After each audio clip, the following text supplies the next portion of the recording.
Assalamualaikum warahmatullahi wabarakatuh. Pemirsa Kafah Channel, akhbar merupakan program penyampaian berita, reportase, wawancara, dan di penghujung akhir akhbar nanti akan disampaikan komentar politik. Hal ini merupakan upaya untuk meningkatkan layanan informasi edukatif yang mencerahkan, membangkitkan, dan menyatukan umat dengan perspektif khas Islami dari Kafah Channel. Pemirsa, akhbar internasional khusus dayangkan setiap Kamis malam menyampaikan berita-berita internasional aktual dan terkini dengan sudut pandang khas Islami. Pemirsa, akhbar internasional malam ini menampilkan berita pembakaran Al-Quran di Norwegian, dari Afghanistan, juga dari Jakarta dan Amazon. Ulasan politik internasional oleh Pak Hamzah Winsyah dan diakhiri dengan pembacaan komentar politik.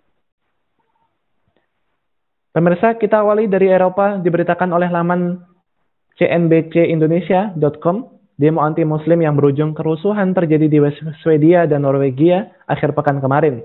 Bahkan kitab suci Al-Quran juga turut dilecehkan. Dalam unjuk rasa di Swedia, Al-Quran dibakar, sementara dalam demo di Swedia, dirobek dan diludahi salah seorang demonstran. Hal ini terjadi pasca meningkatnya sentimen anti-imigran asal Timur Tengah. Semuanya dipicu politisi kontroversial Denmark, Rasmus Paludan. Paludan ditulis AFP yang hendak datang ke Swedia untuk berorasi mendapat ketentangan dari otoritas setempat.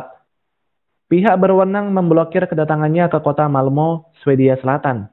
Ini memicu ketegangan di kelompok sayap kanan sehingga berdemo dan membakar Al-Quran Jumat 28 Agustus 2020 malam. Sejumlah orang ditangkap polisi Swedia.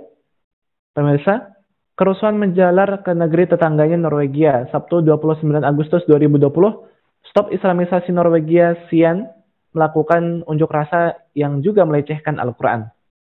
Kitab suci itu dirobek dan diludahi, ini memicu kemarahan kelompok lain yang berada di lokasi kejadian sehingga bentrokan terjadi. Hal itu kemudian diamankan polisi setempat. Setidaknya puluhan orang ditangkap. Paludan sendiri pernah membakar salinan Al-Quran di Denmark. Ia merupakan pemimpin partai politik Stamkurs yang didirikannya sejak 2017. Tak diketahui berapa banyak pengikut partai tersebut, namun partai itu mencoba ikut pemilihan umum di Denmark 2019. Namun sayangnya hanya sedikit suara yang memilih. Di akhir 2019, partai itu mengubah nama menjadi Hardlines, garis keras, karena terjebak kasus penyalahgunaan suara pada pemilu. Paludan awalnya seorang pengacara, namun ia dilarang bekerja sebagai advokat selama 3 tahun dan dibekukan SIM-nya selama 1 tahun. Karena pernyataan rasisnya, ia menjalani hukuman percobaan 3 bulan sejak Juni 2020. Politik Denmark dan sejumlah negara Skandinavia berubah sejak krisis migrasi Eropa 2015. Isu seperti imigrasi, kejahatan, agama, dan diskriminasi mulai muncul. Pemirsa, reaksi berbeda ditunjukkan oleh NU dengan Muhammadiyah. Al-Quran dilecehkan di Eropa, PWNU Jatim minta umat Islam berkepala dingin. PWNU Jawa Timur mengimbau umat Islam di Indonesia menyikapi hal ini dengan kepala dingin. Saya berharap Muslim di Indonesia sudah dewasa. Kita sudah tahu bahwa memang hal-hal seperti itu tidak baru saja terjadi. Dari dulu, kita sudah mengerti bahwa mereka yang benci Islam dan umat Islam benci ayat-ayat Al-Quran itu adalah mereka-mereka yang termakan provokasi, yang termakan isu-isu negatif tentang Islam yang tidak benar.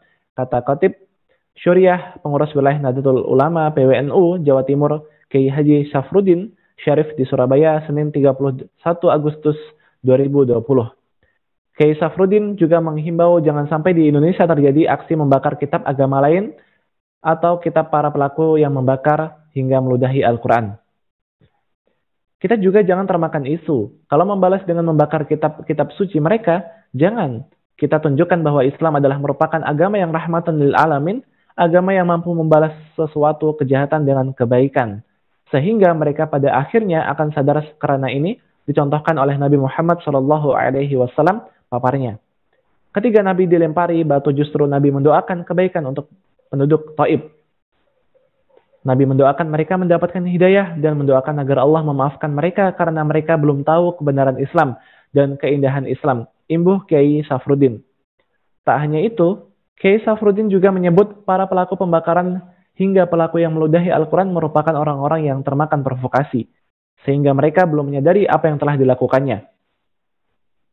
lebih baik dibalas dengan kebaikan. Karena saya yakin orang-orang yang meludahi dan membakar Al-Quran itu adalah korban provokasi medsos dan sebagainya.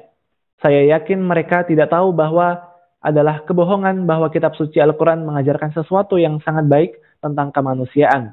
Jangankan umat Islam, tapi Al-Quran itu adalah petunjuk untuk seluruh umat manusia, tidak hanya untuk umat Islam saja, jelas Kiai Safruddin. Sementara, dari pihak PPP Muhammadiyah mengecam keras, seperti disampaikan Ketua Umum PPP Muhammadiyah Haidar Nasir, pimpinan pusat Muhammadiyah mengecam keras tindakan pembakaran Al-Quran dan penghinaan kepada Nabi Muhammad yang dilakukan kelompok orang yang menamakan diri mereka sebagai Stop Islamization of Norway, SIAN, di dekat Parlemen Norwegia Sabtu 29 Agustus 2020. Pernyataan itu disampaikan Ketua Umum PPP Muhammadiyah Profesor Dr. Haidar Nasir, MSI, melalui keterangan tertulis kepada pwmu.co Selasa 1 September 2020. Aksi demonstrasi anti-Islam di Norwegia yang berakhir ricuh itu menunjukkan sikap Islamofobia yang sangat buruk di era modern yang semestinya menjunjung tinggi perbedaan agama, ras, suku bangsa, dan golongan apapun, ujarnya. Haidar Nasir menjelaskan sebelumnya pembakaran Al-Quran dan penghinaan terhadap Islam juga terjadi di Swedia, kejadiannya di hari Jumat lalu yang juga berakhir rusuh. Ironinya tindakan intoleran terhadap Islam di Swedia dan Norwegia tersebut terjadi di negara yang selama ini pada setiap memberikan hadiah Nobel berupa penghargaan atas usaha-usaha perdamaian dan kemanusiaan. Swedia bahkan negeri Alfred Nobel, sang penggagas hadiah Nobel, kata dia. Karenanya, Muhammadiyah berharap dan menghargai tindakan tegas pihak berwenang atas perbuatan anarkis dan intoleran kedua negara tersebut. Muhammadiyah menghargai negara-negara Islam dan pihak lain yang menyampaikan protes atas tindakan anarkis terhadap Islam tersebut, sesuai proporsi dan protokol hubungan antar bangsa dan antar negara yang menghargai hak asasi dan hak demokrasi umat beragama, ujarnya. Menurut dia, agama dan umat beragama memiliki hak hidup di negeri manapun, lebih-lebih di negeri demokrasi. Dia menegaskan Islamofobia di Eropa dan di negara Barat yang menguat kembali akhir-akhir ini tidak benar dan terus harus dicegah. Menurutnya, Islamofobia terjadi dengan sejumlah motif dan keadaan. Pertama, terbawa arus sentimen dan ketakutan terhadap Islam yang berlebihan dan sudah menyebar serta menjadi luas di Eropa yang kian hari terus merambah dan bertambah kuat kecenderungannya. Kedua, reaksi negatif atas apa yang boleh jadi mereka ditangkap secara bias atau salah terhadap fenomena ISIS, terorisme, dan sejenisnya di dunia Islam, atau di sejumlah negara yang sering bercampur antara realitas dan bias. Ketiga, ekspresi demokrasi liberal di negara-negara Barat yang memberi kebebasan segala bentuk ekspresi hak yang tentu saja tidak mencerminkan keadaban dunia modern. Hal tersebut merupakan agenda dakwah global yang memahamkan tentang Islam yang maju dan rahmat bagi semesta alam, katanya. Beralih ke Afghanistan, pemirsa. Afghanistan bebaskan 200 narapidana tersadis Taliban untuk percepat perdamaian. Mereka yang dibebaskan merupakan bagian dari kelompok narapidana Taliban yang paling sadis dalam menjalankan aksi kekerasan di Afghanistan. Jumlah mereka sebanyak 400 orang. Menurut seorang pejabat senior Afghanistan, hari Rabu 2 September 2020, 200 narapidana Taliban dibebaskan dari penjara utama di Kabul, ibu kota Afghanistan, pada Senin malam hingga tembus keesokan harinya. Bersamaan waktunya dengan pembebasan 6 pasukan khusus Afghanistan yang dibebaskan Taliban dari tahanan. Kami ingin menyelesaikan pertukaran tahanan sehingga kami dapat memulai proses perdamaian sesegera mungkin, kata pejabat senior pemerintah Afghanistan sebagaimana dikutip dari Reuters. Pemerintah Afghanistan setempat enggan melepaskan beberapa dari 400 narapidana Taliban yang telah terlibat dalam sejumlah kejahatan paling buruk termasuk bom truk tahun 2017 di dekat kedutaan Jerman di Kabul, hingga Taliban membebaskan 24 anggota pasukan khusus dan pilot. Pertukaran pelepasan narapidana maupun tahanan terjadi karena kekerasan Taliban dan bentrokan dengan antara Afghanistan telah meningkat dalam beberapa hari ini. Bom mobil Taliban pada Selasa ini telah menewaskan 3 pasukan khusus Afghanistan di Provinsi Paktia. Kementerian Pertahanan Afghanistan mengatakan 13 pemberontak Taliban terbunuh di selatan Kandahar dan 11 lainnya terbunuh di utara Faryab dalam hitungan waktu 24 jam. Pemirsa, dari Jakarta, Patriark Gereja Ortodoks Rusia Tahbiskan Uskup untuk Jakarta. Kirill yang merupakan Patriark Moskow dan seluruh Rusia mentahbiskan Uskup Pitrim di The Tom Chapel of Levensko Donskoy Monastery, Moskow pada Selasa 1 September 2020. Menurut pernyataan pers dari KBRI Moskow, upacara pentahbisan berlangsung selama 1,5 jam dalam bahasa Slavia. Acara dihadiri para pemuka agama ortodoks, antara lain para uskup ortodoks yang membawahi wilayah Asia seperti Singapura, Jepang, dan Filipina, serta ratusan umat ortodoks Rusia. Hadir juga para tamu undangan lainnya, termasuk kuasa usaha AD Interim KBRI Moskow sekaligus Wakil Duta Besar Aziz Nur Wahyudi.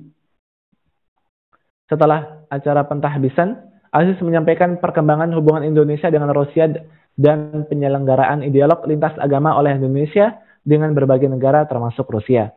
Menurut Aziz, dialog lintas agama Indonesia-Rusia terakhir kali diselenggarakan tahun 2018 di Moskow. Para tokoh agama dari Indonesia bertemu dengan tokoh agama Rusia, termasuk dari gereja Ortodoks. Pertemuan ini diharapkan jadi sarana untuk lebih meningkatkan hubungan antara warga kedua negara atau people-to-people kontak, khususnya antar tokoh agama, kata Aziz. Aziz bertemu dengan WNI yang merupakan mahasiswa penerima beasiswa dari gereja Ortodoks Rusia. Saat ini terdapat 4 WNI yang sedang belajar teologi di Rusia.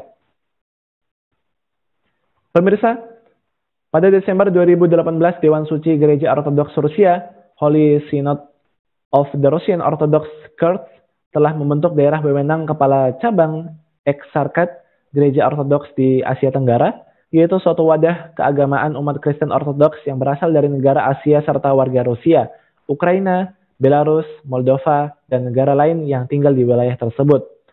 Komunitas Kristen Ortodoks Indonesia pertama kali ada di Batavia pada tahun 1930-an. Saat ini gereja Kristen Ortodoks sudah terdapat di sejumlah kota di Indonesia seperti Jakarta, Denpasar, Solo, dan Medan. Kebanyakan gereja tersebut dikepalai oleh pendeta Ortodoks asal Indonesia.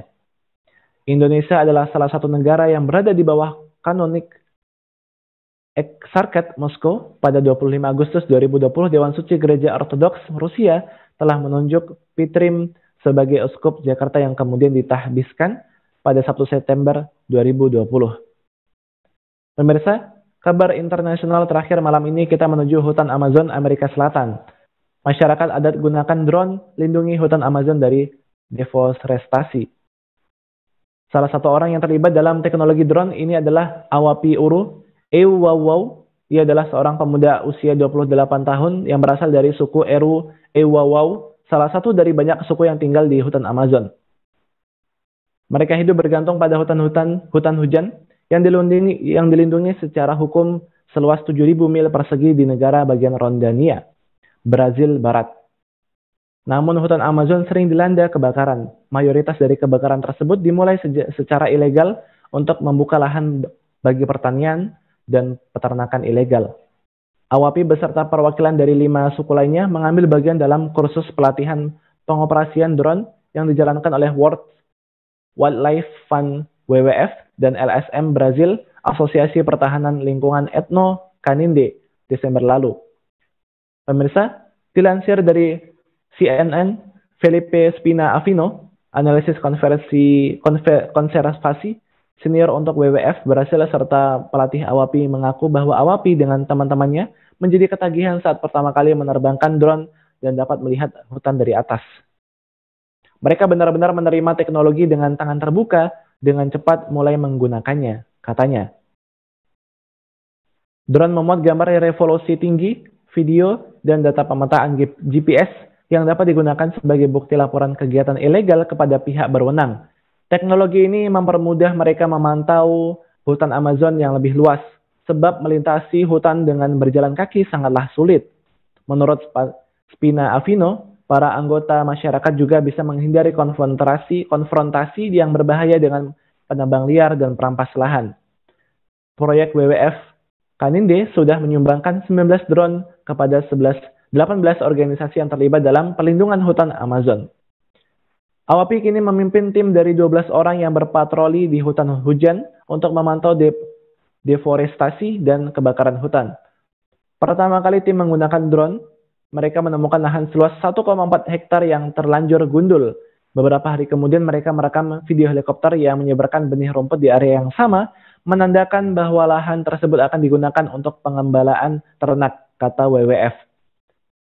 WWF melaporkan bahwa National Indian Foundation, FUNAI, dapat menggunakan koordinat geografis yang disediakan oleh RUU yang menyelidiki penebangan liar di wilayah tersebut. FUNAI adalah institusi pemerintah Brazil yang bertanggung jawab untuk mengelola kebijakan terkait masyarakat adat. Jangan kemana-mana pemirsa, setelah break kita akan mewawancarai pengamat politik internasional.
Pemirsa, untuk segmen ini kita telah terhubung dengan pemerhati atau pengamat politik internasional, Bapak Arif N. Kita sapa langsung.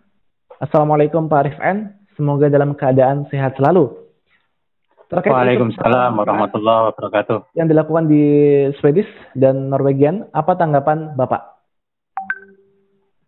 Ya, ini kan sudah kesekian kali ya terjadi pelecehan, penistaan kepada ajaran Islam.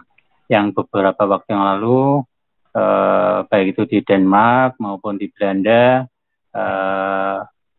orang-orang atau dari partai-partai radikal yang Islamofobia itu sudah melakukan terlebih dahulu, termasuk membuat kartun Nabi Muhammad SAW, kemudian membuat film fitnah ya.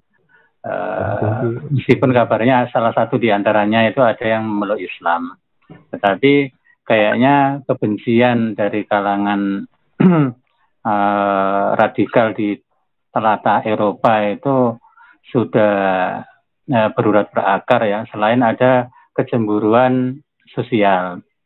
Karena sudah banyak yang menghitung-hitung tentang demografi, nanti ada ledakan demografi kaum muslimin di Eropa yang ketika dihitung itu tahun 2030, 2050, paling tidak kaum muslimin itu sudah menjadi penduduk dengan nomor 2, menempati urutan nomor 2. Yang ini diantaranya menjadikan mereka yang kita sebut sebetulnya mereka itu tidak atau intoleran, gitu ya, tidak toleran, bahkan diskriminatif.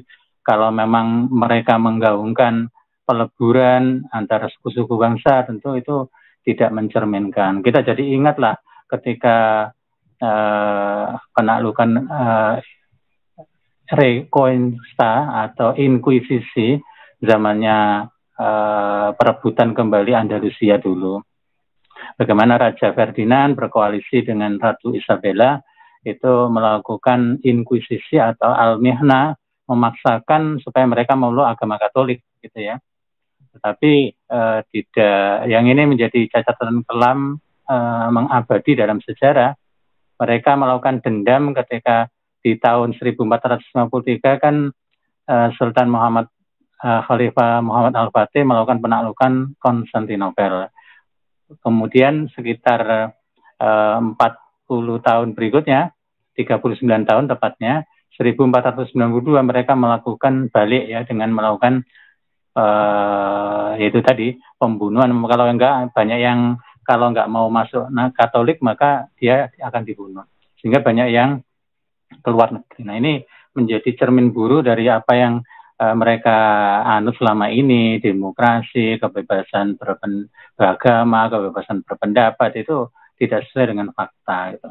Sehingga lagi-lagi apa yang ditunjukkan oleh Pauludan yang memicu rusuh sosial baik di Swedia maupun di Norwegia itu adalah ya cermin buruk dari ajaran sekularisme yang penuh hipokrit ya, munafik, double standar. Itu mereka ternyata nggak usah ngajari kaum muslimin lah, mereka harus belajar sendiri sebetulnya. Kalau dalam Islam cukup jelas, la ikraha fiddin, termasuk tidak akan melakukan penghinaan, penistaan kepada agama lain, karena ini adalah masalah kitab suci, sehingga sikap PWNU itu terlalu lunak ya, lembek gitu ya.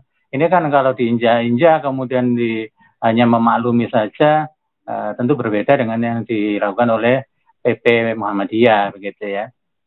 Ini kalau sudah berkaitan dengan kitab suci, sebagaimana yang dulu Rasulullah tidak terbakar giroh, itu ya keliru sebetulnya. Ini ya menjadi introspeksi untuk kaum muslim di Indonesia. Kira-kira begitu mungkin gambaran untuk ulasan terkait dengan rusuh. Ya, ini kan yang sebelumnya Amerika melakukan kerusuhan, ada 2 kerusuhan, sekarang Eropa juga ternyata mereka sendiri yang melakukan tindakan barbar vandalisme seperti itu. Baik, Pak Rifan. Bahwa ini bukan yang pertama terjadi di negara di mana Muslim menjadi minoritas. Apa analisa Bapak yang menjadi penyebab tindakan memalukan tersebut? Ya, kalau Islam diterapkan dengan sebenar-benarnya, ya seperti di Indonesia, ketika kaum muslim menjadi mayoritas, maka non-muslim sebagai minoritas itu menjadi terlindungi gitu ya. Bahkan kalau untuk kasus di Indonesia itu mereka bahkan kalau bahasa Jawa itu ngelunjak gitu ya, sehingga menempati pos-pos penting, bahkan melakukan deislamisasi, melakukan marginalisasi kepada peran-peran politik Islam. Kita ingat dulu bagaimana yang menjadi Menko Polhukam ya, waktu itu menhankam banget ya, Benny Murdani dengan segala rekayasanya melalui CSIS ya. Itu seperti itu, sehingga kita kaum muslimin dibungkam sedemikian rupa. Sebaliknya ketika kaum muslimin sebagai minoritas itu selalu dikuyo-kuyo, didolimi, seperti di Moro di Filipina Selatan, itu Katolik ya kalau di situ kan mayoritas agamanya. Kemudian di Kashmir, kalau Kashmir itu sebetulnya muslimnya mayoritas, tetapi penguasanya adalah India, sehingga Hindu radikal itu melakukan pendoliman termasuk pembakaran masjid.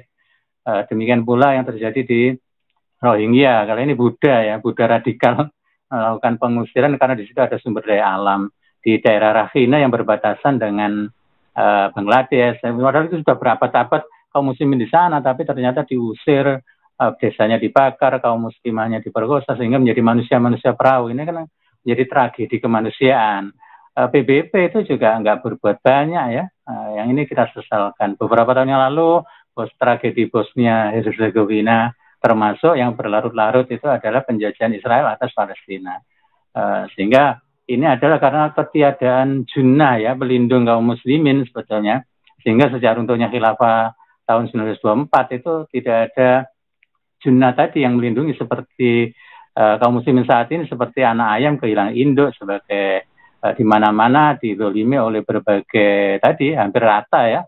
Kalau Yahudi ada di Palestina, Katolik ada di Filipina, Cina juga begitu ya, Cina ateis di Xinjiang, kepada kaum muslim Uighur, kemudian Hindu di Kashmir, kemudian Jammu dan Kashmir, ya, ada 2 provinsi yang mayoritas muslim tapi dicaplok oleh India. Kemudian Rohingya ini adalah Buddha radikal. Dulu ada di Patani, ya, Patani itu Thailand Selatan, tetapi sekarang sudah enggak, sudah cukup reda kalau di situ, alhamdulillah. Sehingga kalau khilafah ada, itu melindungi, tetapi tidak akan mendolimi kafir dhimmi yang memang bersedia untuk hidup di dalam sebagai warga negara khilafah, tetapi meskipun non-muslim akan dilindungi agamanya, mereka dipersilakan untuk beribadah sesuai dengan keyakinannya, bahkan diperbolehkan untuk makan-makan yang mereka yakini sebagai makanan yang halal. Bagi kita haram, bagi mereka halal, ya dipersilahkan.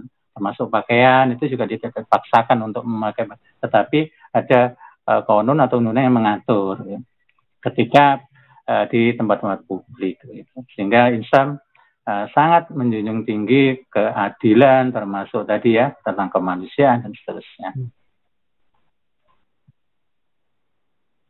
Baik, Pak Rekan. Yang terakhir, apa komentar Anda terhadap reaksi NU dan Muhammadiyah sekaligus solusi menurut Bapak? Ya, tadi sudah, ya. Saya tidak tahu kalau ada pertanyaan ketiga ini. Sehingga tadi sudah kita singgung, sebetulnya solusinya ya ghira kaiza asyidda wal kufar ruhama bainahum, itu ayat itu cukup menjadi panduan bagi kita, bukan kemudian berkasih sayang kepada non muslim yang nyata-nyata melecehkan, menistakan Al-Qur'an seperti itu, diludahi. Itu mushaf Al-Qur'an itu diludahi, masa enggak tergores gitu, hanya memaklumi dan seterusnya. Minimal kita bisa menyatakan, hanya sekedar mengecam itu apa beratnya begitu, ya. Sebetulnya ini yang kita sesalkan begitu. Kira-kira begitulah. Kalau Muhammadiyah mungkin ya tinggal sebetulnya ini kenapa kok relatif diam gitu, ya. Ini sudah lewat, ini sudah 2-3 hari, tidak seperti yang dulu Charlie Hebdo, kartun Nabi dan seterusnya. Ya barangkali kaum muslimin disibukkan selain pandemi belum berlalu COVID ini, tapi juga masing-masing negeri itu juga masih sibuk, ya, dengan masalahnya masing-masing. Tapi sebenarnya dengan informasi yang ada cukuplah melakukan protes, tidak harus aksi, ya, aksi massal yang barangkali masih terkena protokol kesehatan, ya, kalau kita begitu. Baik, terima kasih Pak Arifan atas analisanya yang luar biasa. Terima kasih kembali. Assalamualaikum warahmatullahi wabarakatuh. Waalaikumsalam warahmatullahi wabarakatuh.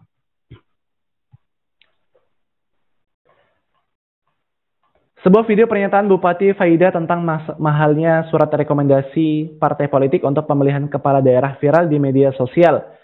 Ia menyinggung soal uang miliaran rupiah yang dibutuhkan untuk mendapatkan surat rekomendasi pencalonan dalam pilkada dari partai. Pernyataan ini dikemukakan di saat menjadi panelis dalam acara webinar dengan topik perempuan sebagai kepala daerah di Pendapa Wahya Wibawa Graha, Kabupaten Jember, Jawa Timur, 25 Agustus 2020. Saat itu Faida tampil bersama Bupati Karawang Celika, Nura Kadiana, dan Wali Kota Batu, Dewanti Rumpoko. Beritajatim.com 2 September 2020. Komentar pertama, ongkos untuk berjuang menjadi kepala daerah di dalam sistem demokrasi memang mahal.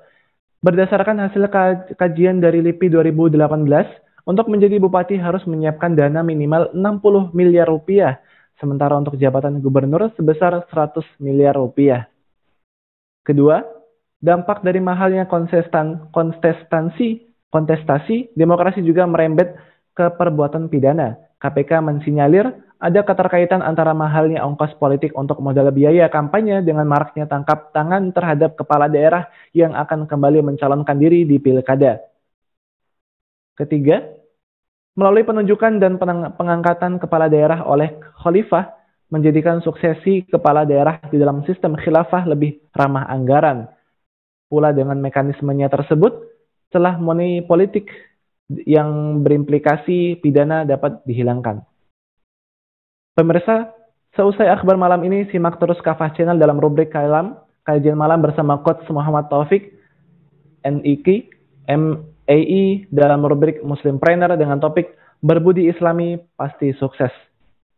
Pemirsa Kafah Channel, demikian akhbar malam hari ini. Saya Yoga Al-Maroki beserta kerabat kerja yang bertugas pamit undur diri. Wassalamualaikum warahmatullahi wabarakatuh.